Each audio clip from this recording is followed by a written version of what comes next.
pledge allegiance to the flag of the United States of America and to the republic for which it stands, one nation, under God, indivisible, with liberty and justice for all.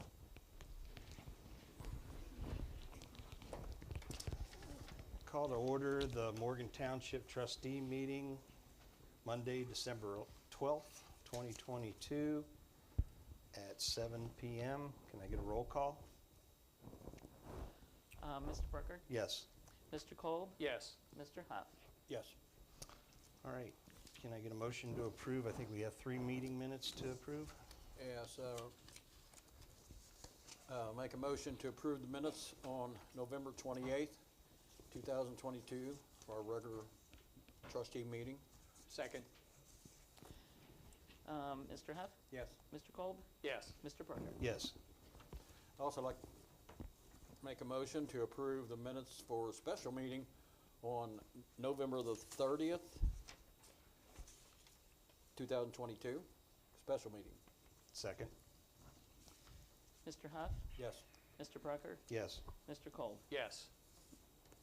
I'd also like to make a motion to approve special meeting minutes on December the 10th, 2022. Second. Mr. Huff? Yes. Mr. Kolb? Yes. Mr. Brooker? Yes. So moved. Can I get a motion to approve the warrants?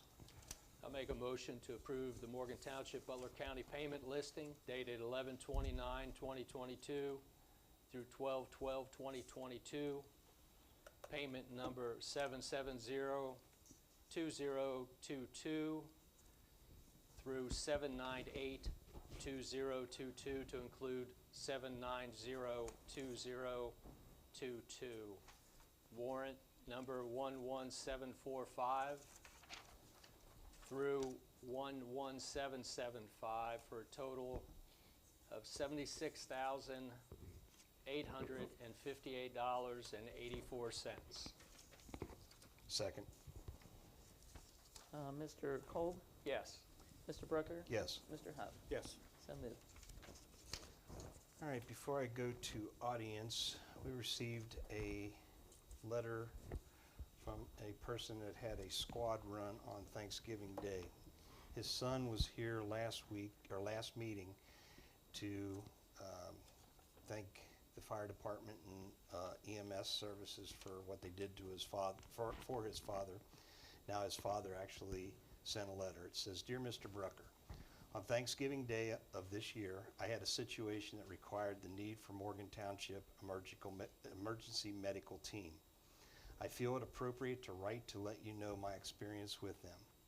Shortly after eating our Thanksgiving meal, I started having a very severe pain in my lower abdomen. Never having experienced this before, my wife called 911 and the Morgan Township EMS team responded. Living here since 1974, this was my second experience with them. The first had to do with my mother, who was living with us many, many years ago. Before I proceed any further, it turned out that the problem was not life-threatening, but was simply a kidney stone. Had I known that, I would not have placed this imposition on the team, especially on Thanksgiving holiday. However, they responded in a timely fashion. The technicians were friendly, courteous, and highly efficient. It is evident to me that they are highly trained. They showed compassion for my well-being and comfort. They answered my questions in a manner that I could easily understand. They kept me informed of everything they were doing before they did it. This is much comfort to someone who is in great pain and not understanding what was happening to himself. I am greatly pleased to live in Morgan Township and proud of the township that the township has such people working in such capacity. I want to commend the Morgan Township emergency team and thank them for their efforts on my behalf. Will you please see that they receive my thank you? I assume there will be a bill of some kind coming for their services, but I want to donate the attached amount to the Morgan Township emergency system. Also, please accept my thanks for the trustees' effort on behalf of our township. Signed, John Sackenheim. Mr. Sagenheim, that is their job. And just because it was a holiday, they're there, they're staffed, and that is their job. So you did not inconvenience them in any way. And I just want to make sure that everybody knows that no matter how minor or severe, if it's important to you, it's important to us. And our fire department and EMS will definitely respond. Jeff, do you have anything to add? No, I just wanted to, the people that were there, I happened to be one of them. I was on duty Thanksgiving Day, but it was also firefighter paramedic McMahon and firefighter paramedic Mormon. And the family kept apologizing for taking us out on Thanksgiving, and we must have told them 100 times it's our job. And it didn't matter if it's Thanksgiving Day or Christmas Day or whatever, but they kept apologizing to us, and I kept telling them stop, because this is what we do every day, 365, 24/7. Okay. Well, thank you, Mr. Sagenheim, for setting this, and as you can see, we shared it. So, all right, anybody from the audience have anything that they want to add? If so, come up to the podium and state your name and address. And if not, we're going to switch things up a little bit. Normally, we would go to the fire department for their report, but we're going to move zoning up because we have some guest speakers here, Ryan Kane and Emily DeLager from Art Rev Renewables, to speak about solar. And I'm going to turn it over to Dale. He's got a little presentation. Will you switch it over there? I will. Okay. I'm going to stand up. Make sure I'm mic'd here. Everybody hear me? I'm good? Okay, good. Because sometimes I'm not, right? Okay. All right, we're going to get started here. We're getting too fast off. I hit my scroll button. All right. Basically, we've been approached by a solar developer and everything else. And in the past, a few things that we've done here. As you understand, we passed a resolution to kind of restrict solar farms here in Butler, Morgan Township and in Butler County. But there's an issue with it in terms of what you'll find out to be size, okay, and everything else. Senate Bill 52 gave the county commissioners in the county the ability to restrict certain types of solar farming or solar energy in that respect, be it wind or be it the solar farms themselves.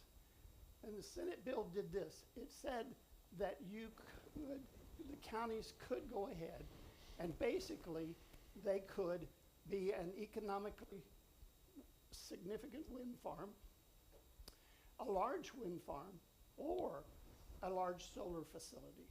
Now, these are key to what I'm about to say, okay, and everything else. So, I'll give you some definitions here to help you maybe understand what we're doing. Utility facility by the ORC 303.57 says that basically it's an economically significant wind farm. That's what a utility facility can be. It can also be a large wind farm, or it can be a large solar facility. Now, so what is a large solar facility according to the state in their definitions in ORC 4906.01? It means that it's a thing that is going to generate electricity, and it has panels and other things associated with it. And it basically is taking and making an interconnection to the electrical grid. And in the long run, it is a major utility facility. So what? Okay, what does that happen? Well, how big is major? Because that was my question all along. How big is major? Major is the fact that it is a generating plant, electrical utility facility, that has the capacity or the capability of doing 50 megawatts or more. Okay? With me so far? All right.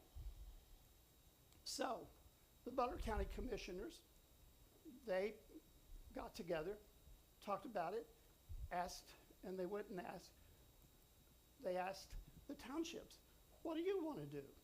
Do you want to restrict the areas for these large solar utility facilities? Okay. And we basically all said, Morgan Township said no, okay? Back in March, we said no. We didn't want the large facilities, okay? We didn't want them, and rightfully so. Already did. Huh? All right, we did. And that is our resolution right there. It was there. So the county, after seeking input from all 13 townships, did the same thing. Large solar farms cannot be built in Butler County because of this. Large, and I keep that word in mind, because the dilemma comes, what about solar farms that are less than 50 megawatts? Any thoughts on that? What about solar farms that are 50 megawatts? They are left for the counties and the townships to decide what happens. Okay? Well, in that respect, Morgan Township says in our land use plan that we just revised, you know, that we recognize the fact that wind and solar energy facilities are growing in the U.S. and everything else across the country, and they generate electricity and being financially competitive and everything else. But we further say in our township land use plan of 2022 that the bill was passed in there, but here's the kicker. We stated in there the size of projects affected by the new law are those larger than 500 acres. Some smaller solar object projects are currently subject to local zoning review. Okay, with me? So, that language came directly in the land use plan. It is there. It was written from the land use committee in Morgan Township. From House Bill 52, or does that come from Morgan Township? It comes from the Morgan Township Land Use Planning Committee. That language does. That language does, yes. That's not part of that House bill. No. No, the House bill gives, the House bill really deals with the ORCs related to electrical facilities, et cetera, and that's what they were changing, all right? So, in summary, the state legislature passed the Senate Bill 52. So everything. The bill allowed the counties to restrict large utility facilities. It also, Butler County sought input from all 13 counties, townships. We also resolved, Morgan Township alone resolved to not have large facilities, because that's the very exact wording. And the county resolved to restrict large facilities in the process. That's where we stand. So basically, in November, around the 1st of the month, zoning received a call from a solar developer concerning property in Morgan Township for the possible development of a 20 megawatt solar system. Who's responsible then? Can we get the county or the state? Is the state telling us we can't, now that we've passed this bill, that we can't have the 20 megabytes? Because the bill out of the state only says 50, it says 50. And currently, I found out today, and I didn't have time to add it in, is the legislature is also working on a proposal to give townships a little bit more authority over this. But it is a public utility, and that's the hardest part about it, because we really don't have that much zoning ability to keep a public utility from being in the township. We don't today. Okay, and first I'll say, I'm as neutral on this as I can be, all right? You keep saying you have a request from a developer. Yes. Is this a building developer? Is this a is, you're going to meet them here in a few minutes, Tom, okay? All right, so I informed the trustees pretty immediately because it does involve the trustees, okay? It really, really does. Because along with the zoning board of zoning appeals and with the trustees, that decision to even work with the people will be decided, okay? And arranged. I researched, found all the sizes for what is considered to be a large solar farm, okay? And I arranged the solar developer to attend the meeting tonight here as, for the trustees meeting.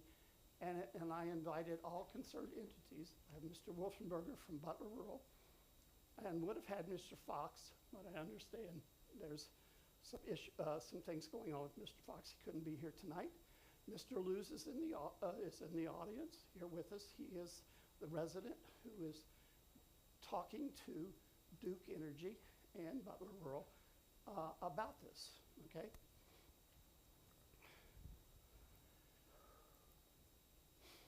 And I would like to, right now, go ahead and introduce Emily Gallagher and Ryan Kane from Rev Renewals, who are here to speak to you tonight and show you what they vision, okay, for having a solar array here in Morgan Township.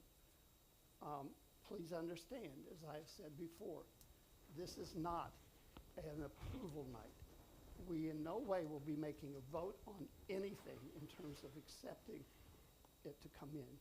There's 2 or 3 years out where there have to be studies and everything else, okay? So just, we'll keep you informed about what's going on. I hope I can do that anyway. So Emily, Ryan, if you come to the podium, I'll get your presentation up.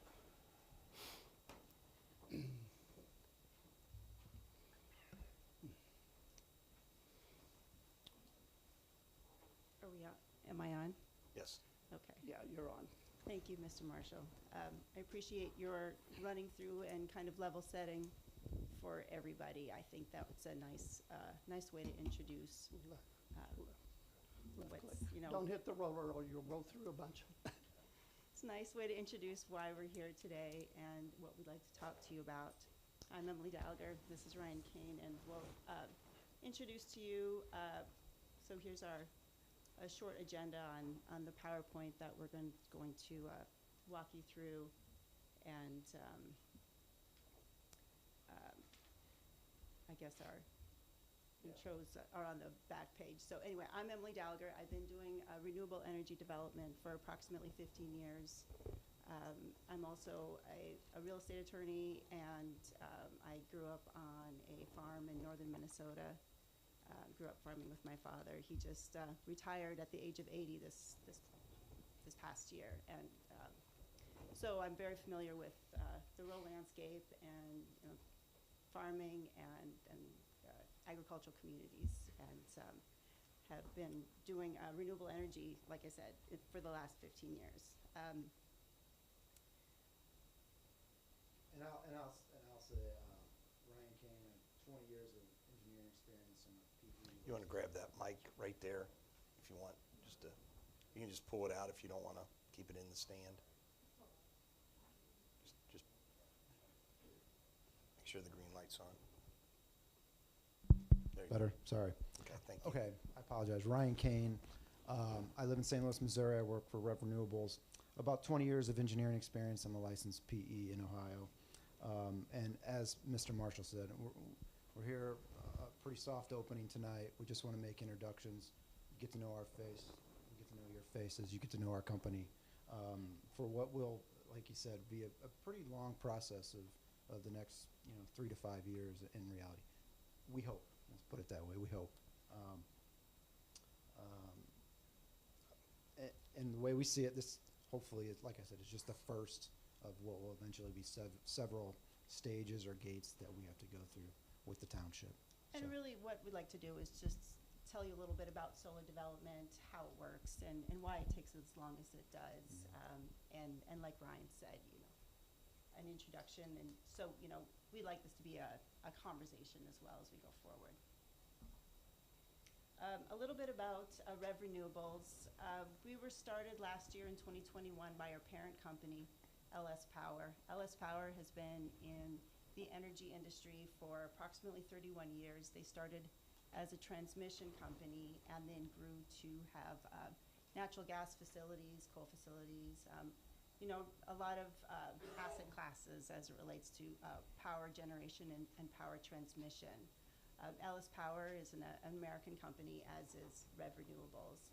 And so Rev Renewables was formed last year to take all of its renewable energy assets, pumped storage, battery storage, solar and wind, and put them all into one group, one entity really, and then all of us developers with that. So that explains really the LS Power Rev relationship. Rev, as it says up there, we approach every project as a community partnership, which is why we're here today. We own the asset for the life of the asset. We operate it ourselves. So it really is the assets that we put in place, the solar projects or storage or whatever kind of renewable energy project that we're working on, we keep it close. It's a project that we hold close. We're very proud of the work that we do. Let's see, I think we can go to the next slide. Here is a list of the groupings of our operating assets. We have 615 megawatts of battery storage. Those are primarily in the Southwest in California. We have 1,642 megawatts of pumped hydro facilities, and then 365 megawatts of solar projects. We do have a 12 megawatt operating in Sandusky, Ohio. And we have a wind project in Maine called Kibbe Wind. That's 132 megawatts. Yeah. And LS Power does have 2 natural gas plants in the state of Ohio. One in Lucky and one in Wilkesville. So we do have some history here. That's true. Here's a map that shows all of Rev Renewables renewable energy projects across the country. These are operating projects. It doesn't show some of the projects in development. And here's a slide that, I like this slide. It shows, why we're here and why Butler County, why Morgan Township. And you can see from the map that we have up there that this is a very strong solar resource in the state relative to all the other, we call it irradiance, how strong the solar resource is. And the darkest red is, the best irradiation, and that makes it more productive when the sun is hitting the panels, as opposed to a panel that would be in the northeast part of the state. Open flat land, proximity to transmission, near load center, Cincinnati in this case, and as I said, transmission on or near the sites. And then you can see the 3 slides to the right there, those images, the components of a solar project.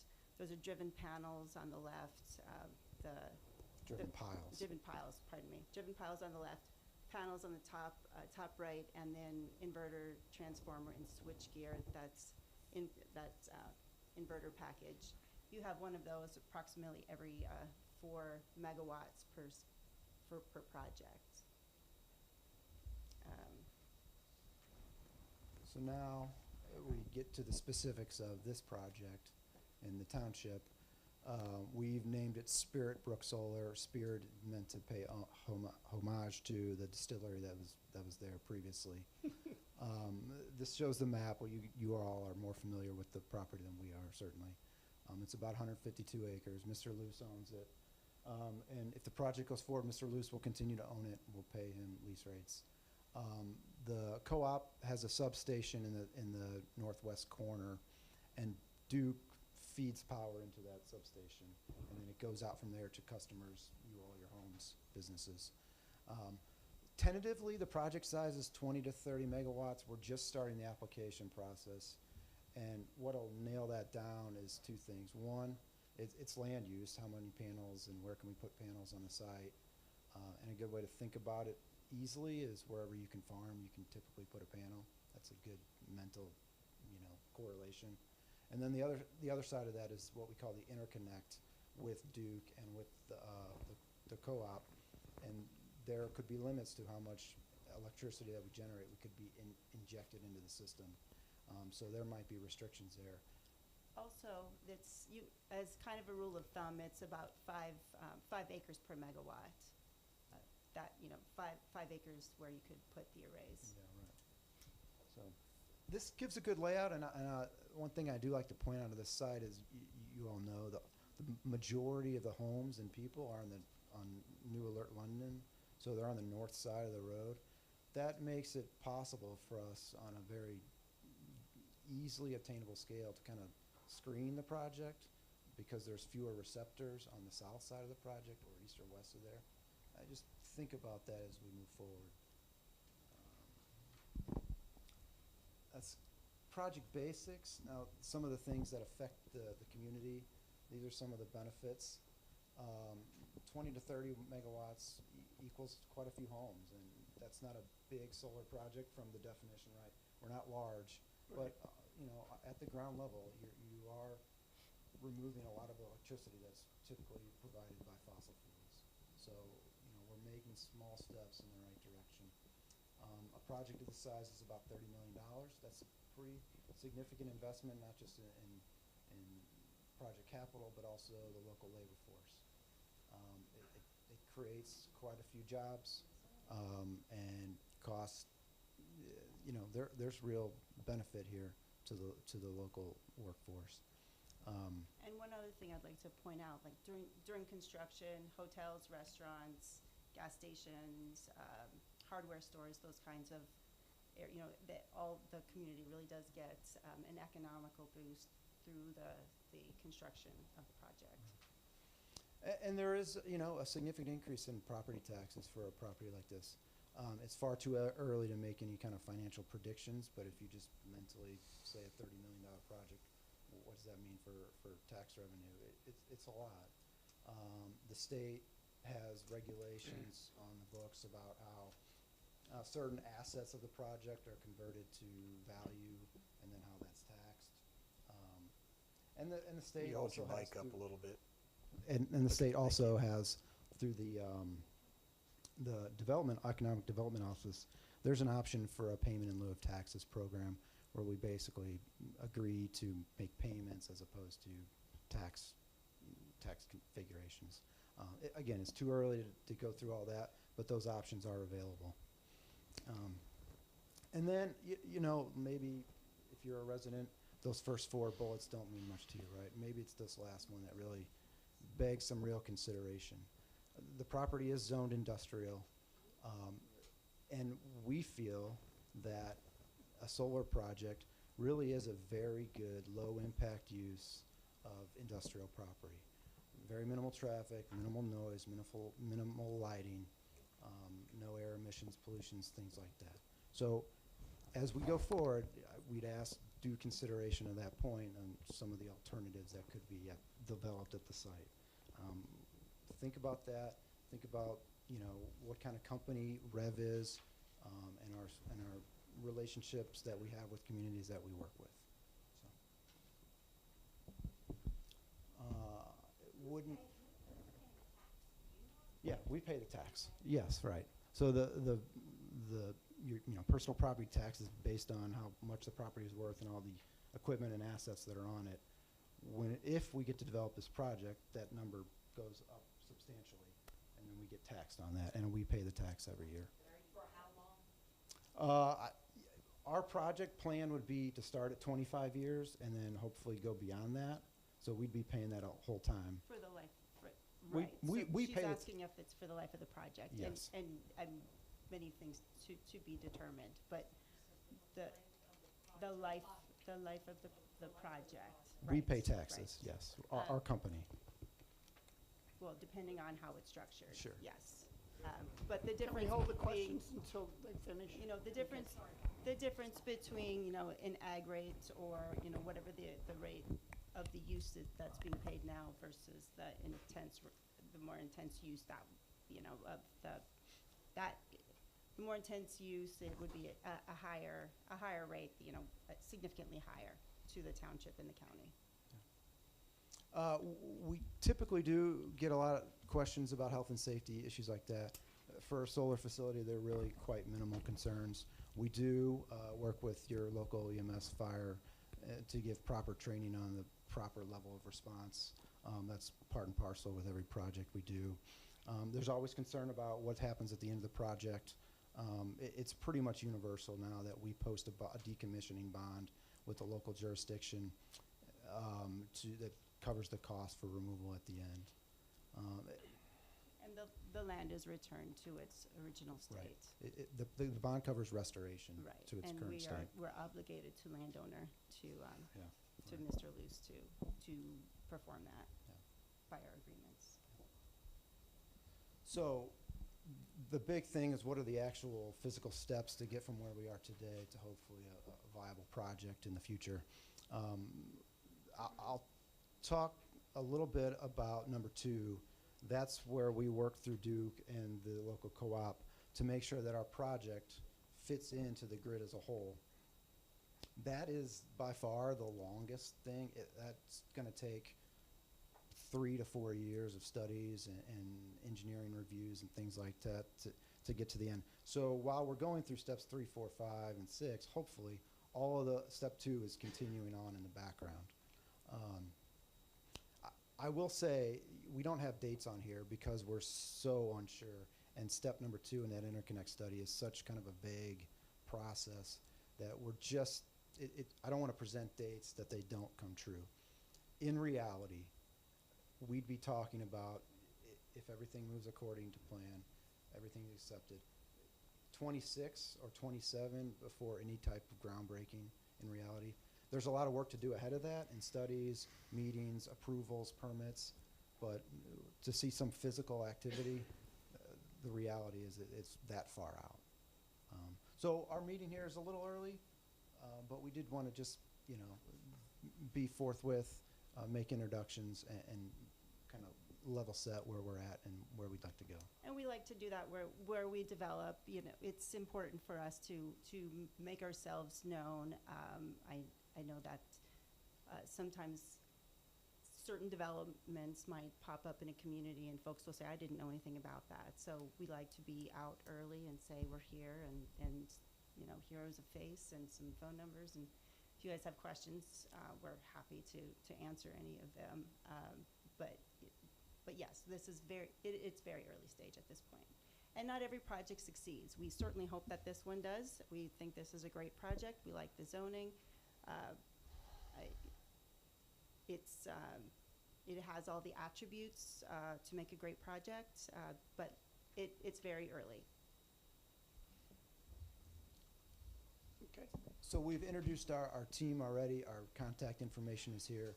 Emily and I will be available after the meeting for questions. I don't think we want to take a lot of Q&A here. You want to keep your agenda moving? Is that okay? I'm sure you guys some Okay. initial questions, and I Let- want to. Let me. Will you take Yeah. the questions now? Yeah. Let me let me make a couple final points and then questions. Okay, sure. I think the big thing is we want to maintain communication between Rev and the township in the years ahead. So I'll be the primary point of contact. Hopefully Mr. Marshall is as well. As we stated, we're not here tonight asking for anything specific. We don't have anything, permits or approvals on the docket. But we would ask that, you know, where you're at now and where you'd like to be 2 or 3 years from now, that your planning and zoning groups or boards start thinking about how you'd like us to respond. You know, whether that's you want to put regs on the book, whether that's you want us to get a zoning exception, however you'd like to approach it, we'd like you to start thinking behind how that's going to happen, so we can be as responsive as possible when the time is appropriate. Okay. Is there any questions? Yes, sir. Yeah.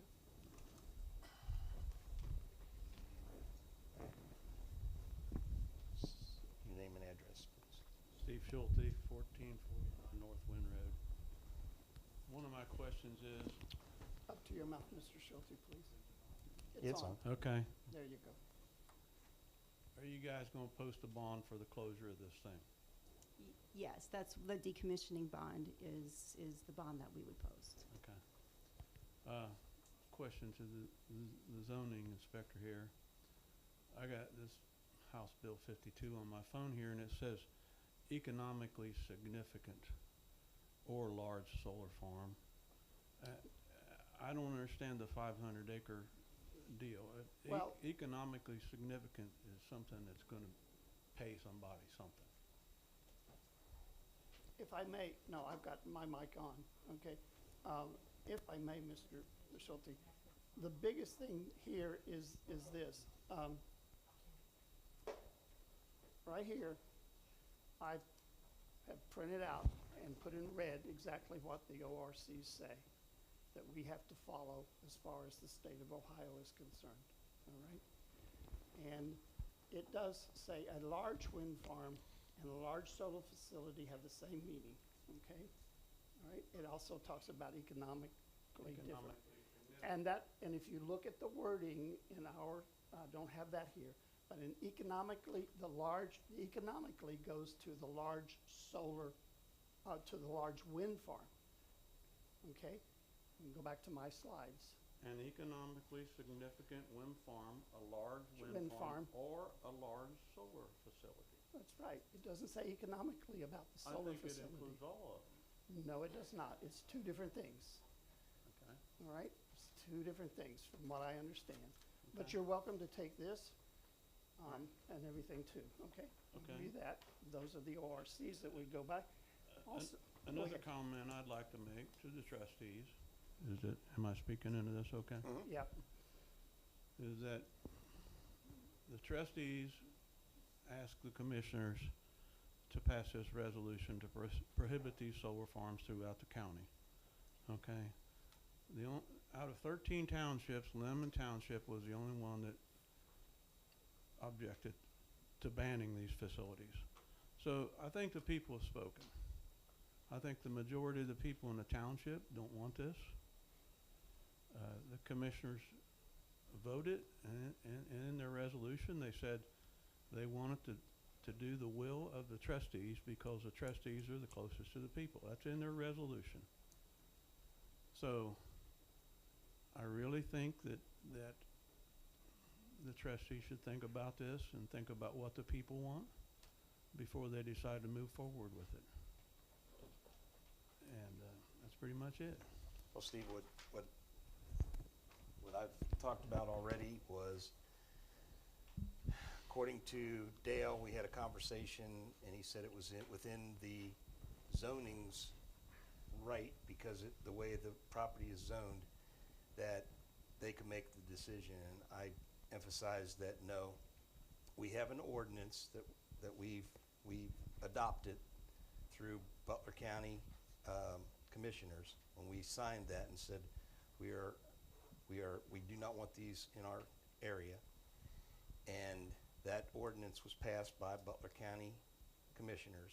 So that is a regulation now. So if they want to apply, it would be no different than anybody else that wants to get a variance for an existing zoning regulation. So I emphasize that I want at a minimum this to go through the BZA, the Board of Zoning Appeals, as a variance. So that would be a series of hearings and things like that, just more like what's going on tonight, where they would invite people, residents that were directly affected by the adjoining properties to this property, and get public input instead of our zoning commission and our zoning administrator making the decision on their own. So, anything to add? Anybody? Or do we move on? my basic reason tonight, if I may, before I have you ask your question, my basic reason tonight was to explain the difference between a large economical wind farm, a large wind farm, and a large solar. That is 50 megawatts or better, and using the formula that Emily said, that is you usually have for 5 watts, usually takes 5 acres. 5 acres a megawatt. Yes. 5 acres a megawatt, that's what I'm saying. It's 20 acres. Okay, all right. So, we got 20 times 5 megawatts, It's 100. It's about approximately 100 acres. 100 Right. acres, right. So it would be approximately 100 acres. The state did not, the state says 50 megawatts. So how many acres would that be? 250 or more, right? If we look at the numbers. And that's the thing I'm trying to stress here. The state didn't give us the ability to regulate down below the 50 range. They just left it up in the air. They said, oh, you can go and prohibit the large ones, the 50 megawatts are better, but they did not say, well, what do you do about the 20s or the 40s?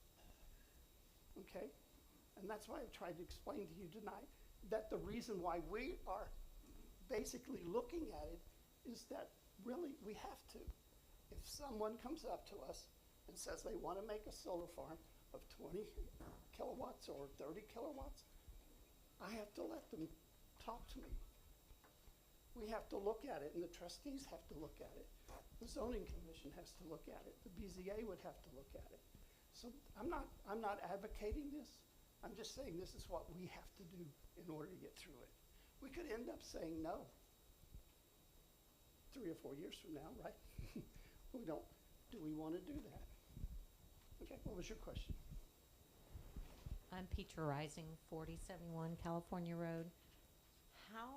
I'm sorry, I don't understand the megawatt stuff, okay? So how much does it take to power one home? I don't have your slide up there. I have solar, I'll introduce myself. Brian Balzer, 7827 Hamlin Scipio. I have 42 solar panels on my home, and I produce about 12 kilowatts, and that powers my whole house. And that's just kilowatts. That's just kilowatts, so there's 1,000 kilowatts to make 1 megawatt. And that gets you one day, that gets you a week, that gets you... That produces my electricity every day, 365 days a year. As long as the sun shines. Yeah, I don't have battery backup, so I'm still connected to the grid. So that gives you an idea. 42 panels powers my home. Right, no power, limited power this week. So you've got 42 panels Correct. on the top of your house or on your property? On my roof, On your roof. south side of my roof. Okay, so what about the wildlife? What happens if you, so you're saying these are all on posts on the ground, in the field? What happens to the wildlife? You mean safety-wise, like electrocution? Oh, Well, where do they go? Where do the So- deer go? so the They deer- eat the crops.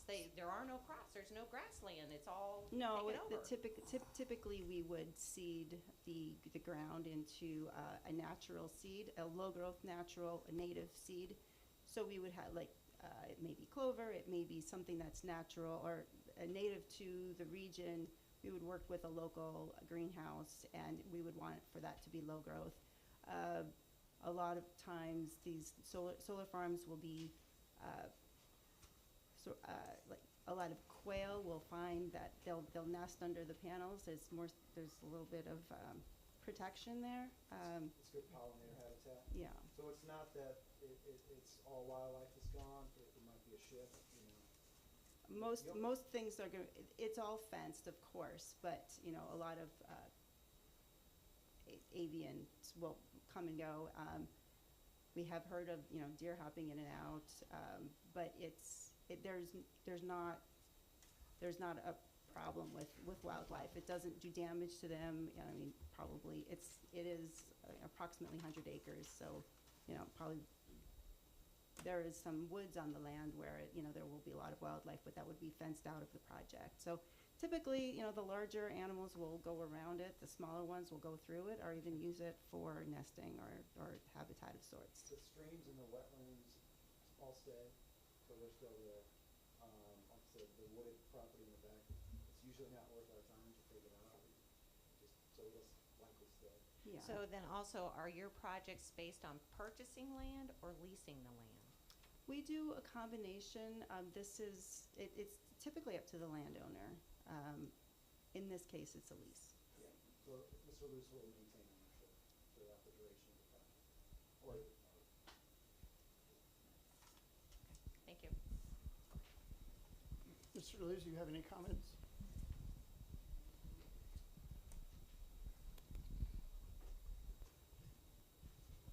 As far as the wildlife, it's already fenced in anyway, so I have my cows and everything there, so there's no deer or anything that's gonna be involved in this.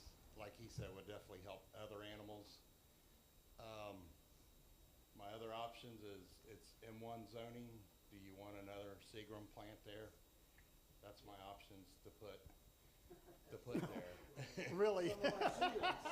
So, Yeah, Tom, okay. yes. Then you're gonna have a lot of trucks, tons of trucks. I have a rail spur, you'll have rail coming in.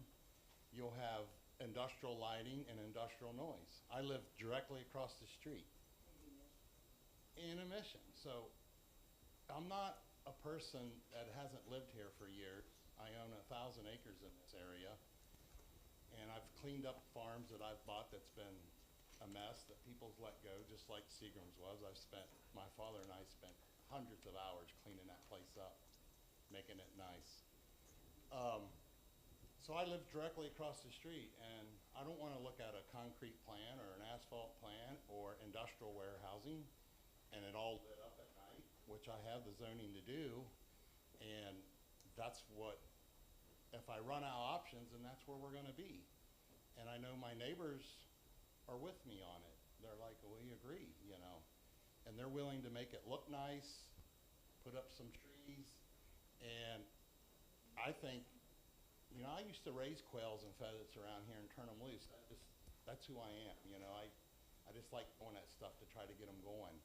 So this would be a great place for them. They would be protected from all coyotes, and that's what I got in there now. I have sheep and cows, and we've had them for years, and so it's not going to affect the deer at all. There's plenty of places for them to go. Like I said, I got a huge woods on the project property, but they can't get in where it is now. It's all fenced with 8-foot fencing, and then I have farm fence around the rest. But unless someone else, What's his first name, you remember? M1 zone project in a township, why would I want to rezone it? But I said, why would I? Yeah, you could do anything. I think it is. It'd be, yeah, if you want to lose a considerable amount of money per acre. I didn't buy it as agriculture. I bought it as M1. Yes. M1 for what? Yes. To develop. Developing of what? Yes. Or whatever I want to put in it as zone for. So, okay, if you bought a piece of commercial property for $100,000 an acre, and I tell you, let's rezone it agriculture. Now it's worth $20,000. You're not going to like that. No, that's why I bought it. I bought it. I've been in farming and business. Okay, we can take this offline if you don't Yes. mind, Yep. Tom. Your question? Hold on. Yes, you do. My name's Tom Ford. I know you don't need a microphone, but First thing I'd like to say is I enjoyed your slideshow because you showed beautiful countryside, not one solar panel and not one farm on all your slides. yeah, that was, It's kind of ironic when you're trying to push a solar farm, you've got really beautiful scenery. Okay, that's the well, first. my goal there was not to show solar, but just to have you understand that the difference. The question I have is, he wants a solar farm because he wants some money. You want to put a solar farm in, okay? So what, you're going to put the panels in, pay for all that, then you're going to sell electric to Duke Energy, right? Or Butler or whoever. You're going to sell it to them, and that's how you make your money, okay? When my electric goes out or low, do I call Tom? Do I call you? Do I call Duke? Because when the sun doesn't shine, solar panels don't work. I passed a bunch of wind farms on the way home this past summer. Half the turbines were turning, the other half weren't turning. This wouldn't So be that's the how- exclusive source of your power. Please? This would not be the exclusive source of Why your not? power. It's gonna be an additional, but if it's not sunny, it's not gonna be. Well, that's, Somebody else Duke, has to Duke pick is up the the power. regional, Duke is the regional transmission operator, and they manage power flows. Right. So this would be a part of their I understand that. I group said of assets. It's an addition, just like. Right, so we have you the would, addition you would on call, the Butler Rural Electric. so you would call Duke. Mhm. Right now in California, they're having power outages because they're going all solar and wind, or solar and panels at the wind farm. And they're having trouble all summer long. I mean, that's all we keep hearing. And we're even being told around here that we could have blackouts with the wind and other things. So I'm not, I mean, you can vote on it or however, but all I see is too much involvement in the, first of all, the country, the government telling us we have to do this. And that tells me it's not a good thing, and when the government puts money into it and it's not working, I mean, we put millions of dollars into Solyndra years ago, in California, went bankrupt. And now you want us to do the same thing again. That's my 2 cents. Thank you. All right, any further Okay. questions? Okay, I think that we will move on to our regular part of the meeting. Thank you, All right, thank you all for your time. for coming and sharing. I left some flyers and my business card is on the table. If anybody has any questions in the future, please. Yeah, and they, Thank you. We'll be available after. sure, yeah, Tom. So Tom Wolfenbarger, General Manager at Butler Rural Electric Co-op. Just wanted to let everybody know from the cooperative standpoint. The cooperative is one of 24 in the state of Ohio. We have, as of 24, we own our own generation assets, and we have enough capacity. So the question about where the power would come from for cooperative members is still going to come from cooperative assets. The question would be whether or not this would be one of the assets or not.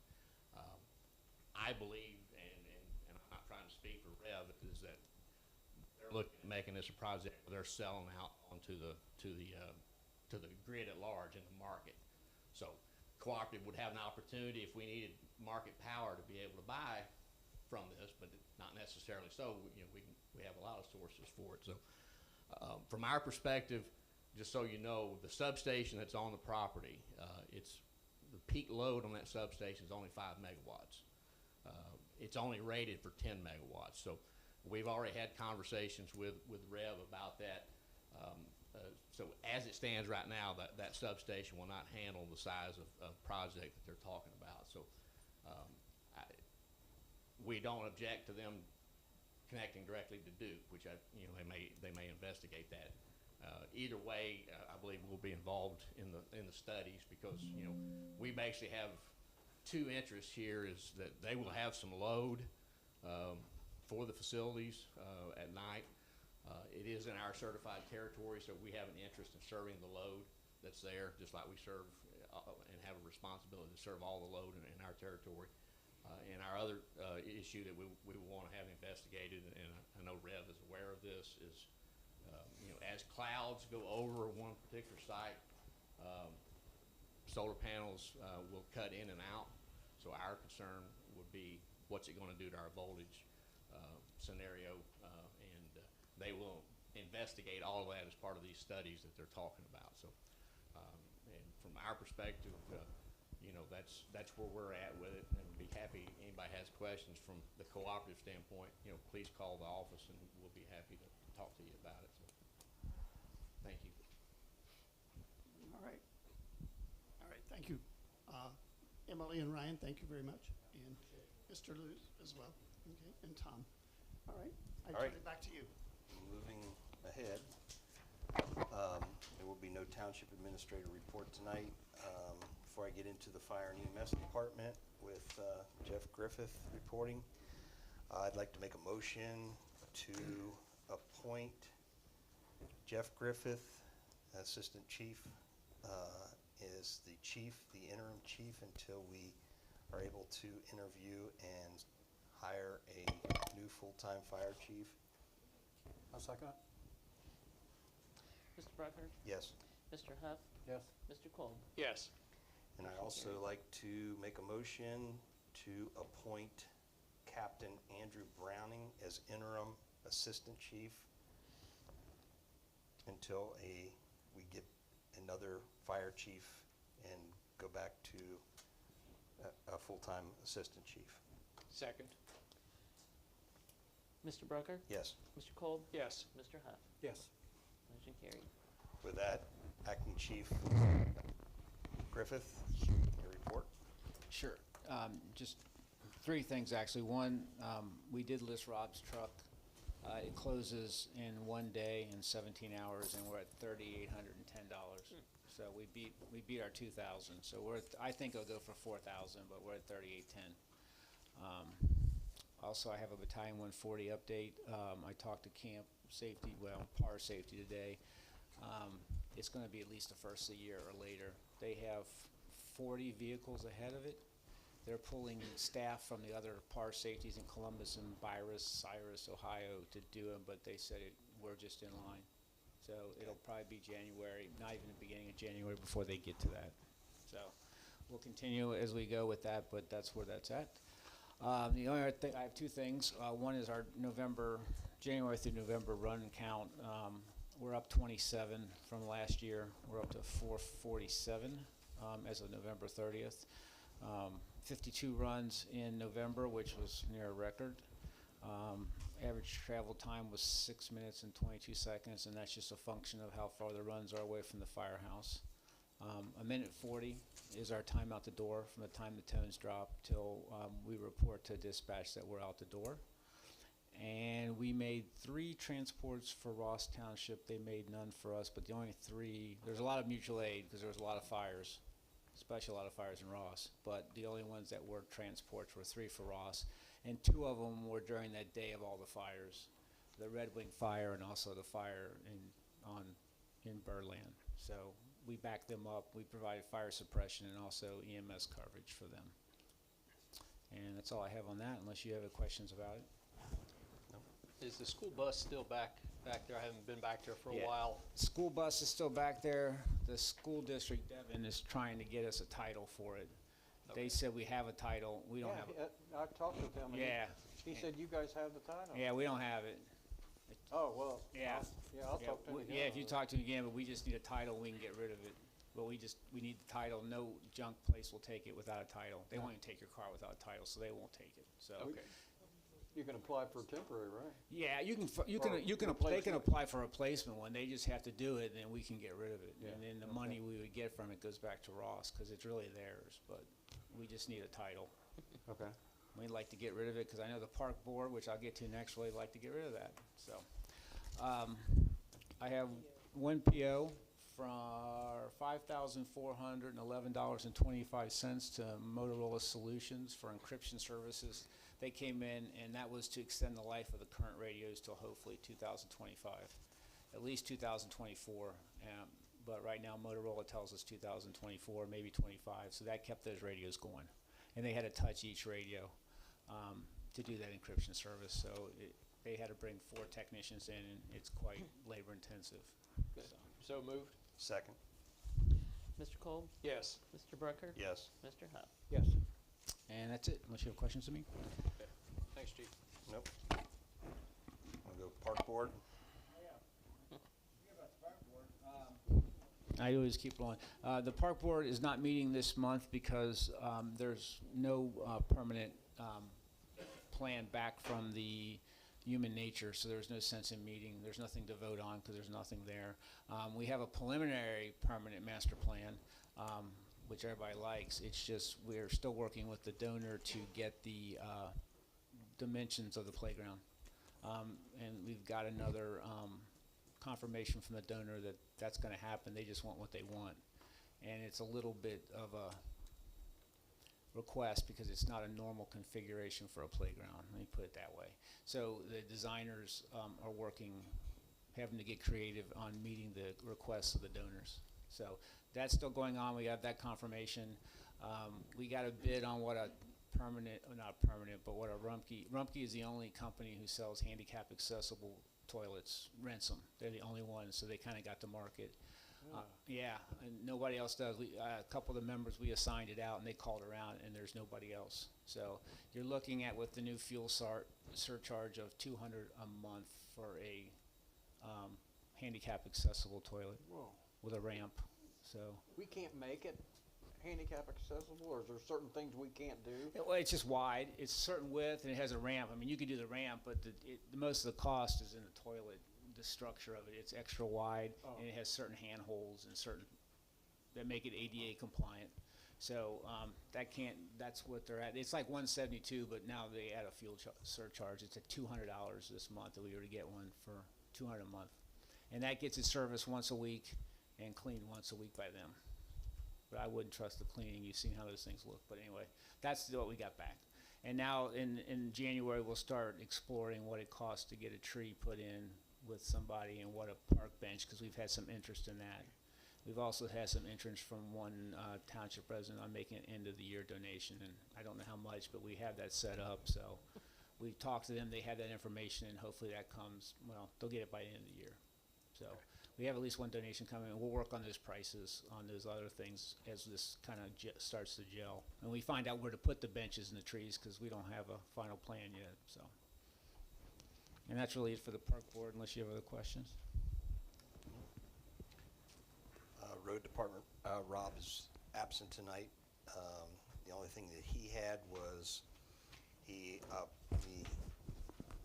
heat went out in the back room of the community center. We have 2 furnaces service that area, that building, one for the front room, one for the back room. So the back room went out. He called and had a service technician come in from Valentino Contracting, and they determined that the heat exchanger was cracked in multiple places, and I think the unit is, don't quote me, I think it was like 15 to 18 years old, so it's lived its life. The one in the front room is only 2 years old, so we're trying to, with fans and things, trying to push the heat into the back room, and the back room is, we had a lot of Christmas parties in that. So to put a new Bryant 2-stage gas furnace with a heat exchanger or a heat pump, labor is and materials is $10,540. Any discussion? I mean, it has to be done. Somebody has to, we can't go into the cold weather and not have heat in that building. I think it's probably on an emergency basis at this point, and it sounds like a fairly reasonable price from what the industry is offering out there. I would make a motion that we go forward with a PO to Valentino for the balance of the job to do that. I'll second it. Mr. Kolb? Yes. Mr. Huff? Yes. Mr. Brucker? Yes. Okay, fiscal officer report. We need to approve a 2022 supplemental revenue and appropriations budget for Fund 2191 and for Fire EMS payroll, and for Fund 2031 for Road Department payroll. Do you have an amount? I can give that to you at the next meeting if you want. Okay, so you're just asking to be able to move the money? Yes. Okay. Well, we've had to move them. Okay, so moved. Second? Mr. Brucker? Yes. Mr. Kolb? Yes. Mr. Huff? Yes. We need to approve a purchase order in the amount of $3,543.75 to Clemens, Nelson and Associates Incorporated for employee discipline investigation for 2022. So moved. Second. Mr. Kolb? Yes. Mr. Huff? Yes. Mr. Brucker? Yes. And we need to rescind the solution 170-2022 as per Butler County Auditor. It is not necessary to amend as the funds were budgeted. And that was for the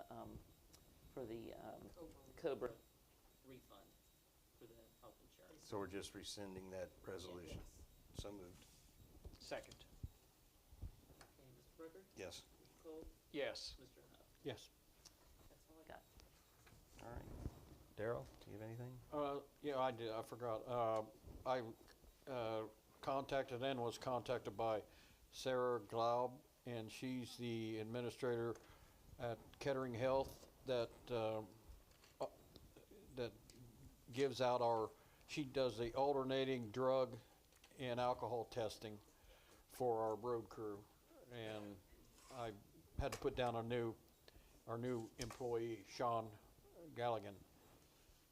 And she took his name and address, so I got that's done. That's all. Okay. Mr. Cole? Nothing further tonight. All right, I've covered everything I've got. Any other questions, comments? If not, can I have a motion to adjourn? I'll make a motion to adjourn. Second? Mr. Cole? Yes. Mr. Huff? Yes. Mr. Butler? Yes. We are adjourned.